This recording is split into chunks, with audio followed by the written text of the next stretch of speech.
धाराशिवमध्ये पार्वती औषध भांडार यांनी बनावट औषधं खरी भासवत विक्री केल्याचं उघडकीस आलंय। औषध प्रशासनाच्या निरीक्षक स्वाती कुपकर यांच्या फिर्यादीवरून 4 आरोपींविरोधात गुन्हा दाखल करण्यात आलाय। ठाणे, भिवंडी, लातूरसह धाराशिवमध्ये 4 कंपन्यांच्या नावाने औषध पुरवठा केला जात असल्याचं उघडकीस आलंय। अलिबाग तालुक्यातील बहिरेचा पाडा गावात अंगणवाडी नसल्याचं समोर आलंय। गावामध्ये 3 वेळा अंगणवाडीसाठी सातत्याने निधीचा प्रस्ताव मंजूर करण्यात आला, मात्र आलेला निधी न वापरताच गावामध्ये चक्क भाड्याच्या घरामध्ये अंगणवाडी भरवल्याची वेळ आली आहे। शिर्डीत रामनवमीच्या निमित्ताने शिर्डीमधून 49 भिकाऱ्यांना पोलिसांनी ताब्यात घेतलं होतं। त्यानंतर त्यांना खुलं कारागृह इकडे पाठवण्यात आलं। त्यातील 10 भिकाऱ्यांची तब्येत खराब झाल्यामुळे त्यांना जिल्हा रुग्णालयात पाठवण्यात आले, मात्र त्यांच्यावरती उपचार न करता एका खोलीमध्ये डांबून ठेवल्यामुळे 4 भिकाऱ्यांचा मृत्यू झाला। या प्रकरणी चौकशी समिती गठीत केली।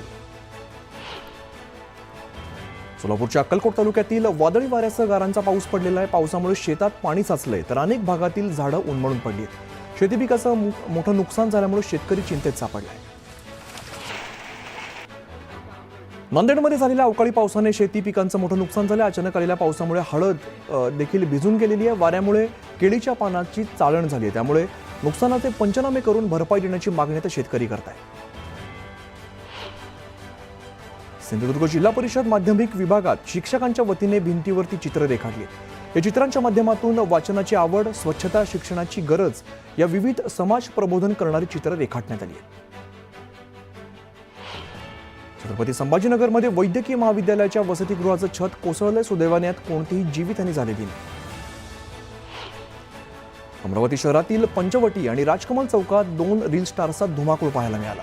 दोन्ही बाजूने ट्रॅफिक लागलेला असताना 2 रील स्टार्स मात्र बेधडकपणे खुलेआम नाचत होते। या दोघांना वाहतूक पोलिसांनी का रोखलं नाही असा सवाल आता उपस्थित केला जातो। गोदावरीतील प्रदूषणाबाबत मनसे आक्रमक झाली आहे। मनसे कार्यकर्त्यांनी गोदावरीत उड्या मारत आंदोलन केले। गोदावरी स्वच्छ झाली पाहिजे यासाठी आंदोलन करण्यात आलं। नंदुरबारमधील धडगावमध्ये महिलांना पाण्यासाठी भटकंती करावी लागते। डोंगरदऱ्यातील झऱ्यातून पाण्याची तहान भागवावी लागते। पाण्यासाठी महिलांना जीवघेणा प्रवास करावा लागतो। उजनी धरणातून सोलापूरकरांसाठी भीमा नदीपात्रात पाण्याचा विसर्ग सुरू करण्यात आला आहे। सोलापूर शहरासह पंढरपूर, सांगोला, मंगळवेढा नगर परिषद आणि भीमा नदीकाठच्या ग्रामपंचायतीच्या पिण्याच्या पाण्याचा योजनांसाठी हे आवर्तन सोडलं जात आहे। सार्वजनिक बांधकाम मंत्री शिवेंद्रसिंहराजे भोसले यांनी साताऱ्यातील कुडाळ इकडे पार पडलेल्या प्रीमियर लीगच्या उद्घाटन प्रसंगी तुफान फटकेबाजी केली। युवकांच्या आग्रहास्तव बॅटिंग करत क्रिकेट खेळण्याची मजा घेतली।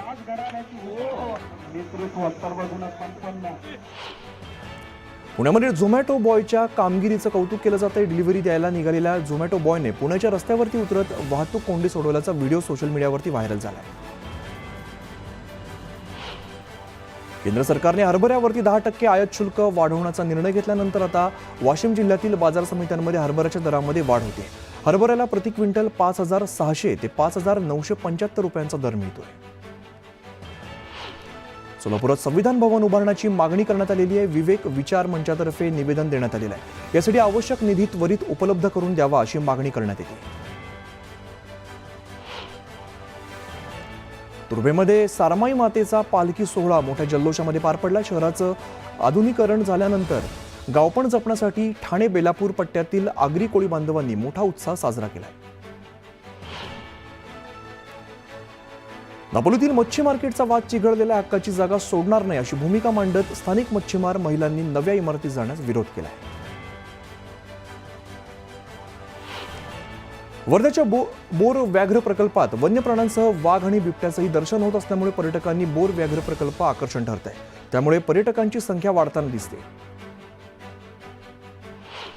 राष्ट्रीय क्षयरोग निर्मूलन कार्यक्रमांतर्गत राज्य शासनाच्या वतीने घेण्यात आलेल्या निर्देशांक आधारित मूल्यमापनामध्ये मालेगाव महानगरपालिकेने राज्यामध्ये पहिला क्रमांक पटकावलेला आहे। मुंबईतील आयोजित सन्मान सोहळ्यात आरोग्यमंत्री प्रकाश आंबेडकर यांच्या हस्ते सन्मान चिन्ह देऊन पालिकेला गौरवण्यात आले।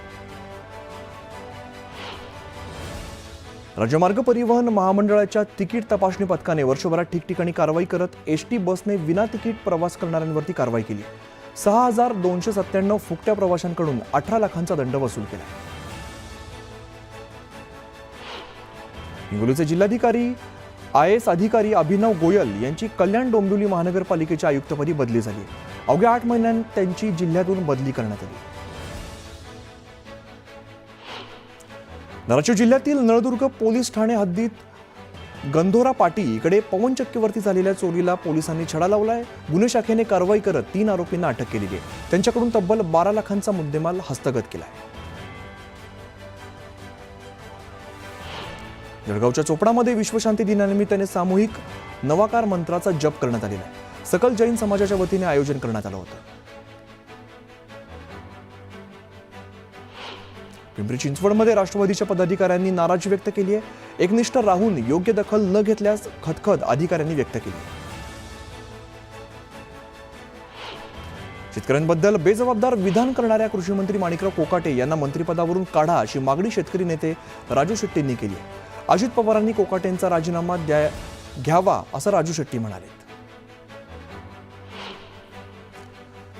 जळगाव जिल्ह्यात उन्हाचा तडाखा आणखीन वाढण्याची शक्यता आहे। तापमान 40 अंशांवरती गेल्यामुळे नागरिकांनी काळजी घेण्याचं आवाहन केलं जात आहे।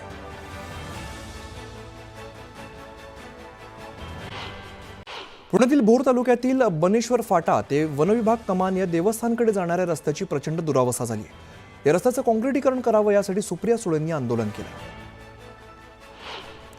पिंपरी चिंचवडमध्ये महानगरपालिकेने अनधिकृत होर्डिंग विरोधात कारवाईला सुरुवात केली। शहरातील अनधिकृत होर्डिंग काढत पालिकेने धडक कारवाई केली। पुणे शहरातील वायू प्रदूषणावरती पालिकेने तोडगा काढलाय। पालिकेने शहरात विविध ठिकाणी फॉगिंग मशीन लावलेले आहेत। मशीनद्वारे केमिकलची फवारणी केली जाते। ठाकरे गटाकडून उत्तर भारतीयांना मराठी शिकवण्यासाठी आता मराठी की पाठशाला उपक्रम राबवला जातोय। उत्तर भारतीयांना मराठी शिकवण्यावरती आता भर दिला जाणार आहे। बदलापूरमध्ये पालिकेने अतिक्रमण कारवाईत जप्त केलेलं साहित्य स्मशानभूमी परिसरात ठेवलेलं आहे। दरम्यान नागरिकांच्या विरोधानंतर 8 दिवसात साहित्य काढण्याचं आश्वासन पालिकेने दिलं आहे। डोंबिवलीतील मारहाण प्रकरणात नवीन अपडेट समोर आलेला आहे। इंग्रजी मराठी वादाचा रंग देत जुन्या वादातून मारहाण झाल्याचा धक्कादायक प्रकार समोर आला आहे। मुंबईला पाणी पुरवठा करणाऱ्या 7 धरणांचा पाणीसाठा जवळपास 32% आलाय। त्यामुळे ऐन उन्हाळ्यामध्ये मुंबईच्या अनेक भागांची मदार टँकरच्या पाण्यावरती असणार आहे। टँकरने पाणी पुरवठ्याचा व्यवसाय बंद करण्याचा पवित्रा मुंबई वॉटर टँकर असोसिएशनने घेतलेला आहे। केंद्रीय नियमांविरोधात आज मध्यरात्रीपासून 1800 टँकर बंद करण्याचा पवित्रा घेण्यात आला आहे। रेवस रेड्डी सागरी महामार्गावरती रायगड जिल्हा हद्दीतील खाडी आणि समुद्रात 4 पुलांची उभारणी केली जाणार आहे। या महत्त्वाकांक्षी प्रकल्पामुळे अनेक तालुके एकमेकांच्या जवळ येणार आहेत, परंतु अद्यापही एकाही पुलाचं काम सुरू झालेलं नाहीये। मात्र या महामार्गासाठी जिल्ह्यामध्ये रस्त्याची मोजणी सुरू झाली आहे। हे आशादायी चित्र आहे असं नागरिक म्हणतात। बेस्ट उपक्रमाला नव्या आर्थिक वर्षात मुंबई महापालिकेकडून 1000 कोटी रुपये निधी दिला जाणार आहे। त्यापैकी 100 कोटींचा हप्ता प्रशासनानं बेस्ट उपक्रमाला दिलाय। या अनुदानातून कर्मचाऱ्यांना सेवानिवृत्ती थकबाकी देण्याचे आदेश न्यायालयानं दिले। अटल सेतूची जोडणी थेट वांद्रे वरळी सी लिंक रोडला देण्याची महत्त्वपूर्ण असलेल्या वरळी शिवडी उन्नत मार्गिकेसाठी प्रभादेवी रेल्वे स्थानकावरील पूल पाडण्यात येणार आहे। यासाठी वाहतूक पोलिसांची परवानगी मिळाल्याचा मार्ग मोकळा झालाय। त्यामुळे वाहतूक पोलिसांनी हरकती आणि सूचना मागवल्या। वरळी शिवडी उन्नत मार्गिकेसाठी प्रभादेवी रेल्वे स्थानकावरील पुलाचं पाडकाम केलं जाणार आहे। त्यामुळे या परिसरातील वाहतुकीमध्ये बदल केला जाणार आहे। प्रभादेवी पुलाची पश्चिम वाहिनी बंद केली जाणार आहे। त्यामुळे इथून दादर पश्चिमेकडे जाणारी वाहनं ही मडकेबुवा चौक इथून डॉक्टर बाबासाहेब आंबेडकर रोडने टिळक मार्गे जाणार आहे। मुद्रा कर्ज योजनेद्वारे 33 लाख कोटी रुपयांचं तारणमुक्त कर्ज मंजूर करण्यात आलेलं असून त्यातून असंख्य लोकांना आपली उद्यमशीलता दाखवण्याची संधी मिळालेली आहे। त्यामुळे प्रतिपादन पंतप्रधान नरेंद्र मोदी यांनी केलेलं आहे। तर मुद्राच्या 70% लाभार्थी महिला आहेत। सूक्ष्म आणि लघु व्यावसायिकांसाठी कर्जवाढ मे 2024 यामध्ये 15.5% घसरून नोव्हेंबर 2024 मध्ये 10.1% पोहोचली। मोठ्या व्यवसायांच्या बाबतीमध्ये कर्जवाढ स्थिर राहिली आहे, तर मध्यम आकाराच्या कंपनींसाठी ती नोव्हेंबरमध्ये वाढून 20% झाली आहे। 2024-25 मध्ये भारतातील वाहन विक्री आदल्या वर्षाच्या तुलनेमध्ये 6% वाढली आहे। या वर्षामध्ये 2.61 कोटींपेक्षा जास्त वाहन विक्री झाली आहे। बोरिवली स्थानकातून पार्सल बुकिंग सेवा 10 मार्च पासून बंद केली जाणार आहे। त्यामुळे याचा परिणाम बोरिवली आणि परिसरातील मोठ्या व्यापाऱ्यांवरती होतोय। राज्यात मधमाशा पालनाचा मोठा वाव आहे, त्यामुळे मध उद्योगाची व्याप्ती वाढवण्यासाठी मधमाशी पालनाबाबत जनजागृती, प्रशिक्षण आणि प्रोत्साहन देण्यासाठी मध उत्सव हा भरवला जातोय.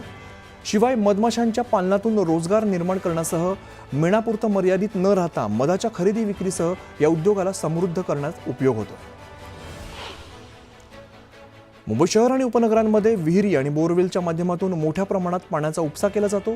ते पाणी सहज बांधकामासाठी वापरलं जाते आणि उपसा किती करायचा याचं गणित आपल्याकडे नसल्यामुळे गेल्या कित्येक वर्षांपासून मोठ्या प्रमाणात जमिनीतील पाण्याचा उपसा केला जातो. भूजल साठ्याचं मीटरिंग झालं तर साहजिकच टँकर मालकांच्या माफियागिरीला चाप बसणार आहे. मुंबई महानगरपालिकेच्या जल अभियंता विभागाने ॲक्वा जलाकार प्रणालीच्या परीक्षण सुविधेचं काम हाती घेतलेलं आहे. त्यामुळे इतर सेवा पूर्ण बंद ठेवण्यात आल्या आहेत. त्यामुळे नागरिकांना आठवडाभर ऑनलाईन आणि ऑफलाईन जलदेयकं भरता येणार नाहीयेत. एसटी महामंडळाच्या तिकीट तपासणाऱ्या पथकांनी वर्षभरात विविध ठिकाणी कारवाई केलेली आहे. दरम्यान विना तिकीट आढळलेल्या 6,297 प्रवाशांकडून तिकिटाची रक्कम आणि दंड वसुली करण्यात आलेली आहे. ही रक्कम 18.5 लाखांपेक्षा अधिक आहे.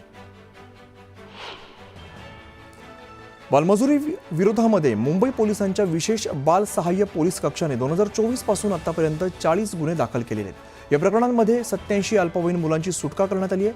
सुटका करण्यात आलेल्या मुलांमध्ये उत्तर प्रदेश आणि बिहारमधील मुलांची संख्या अधिक असल्याची माहिती सूत्रांनी दिली.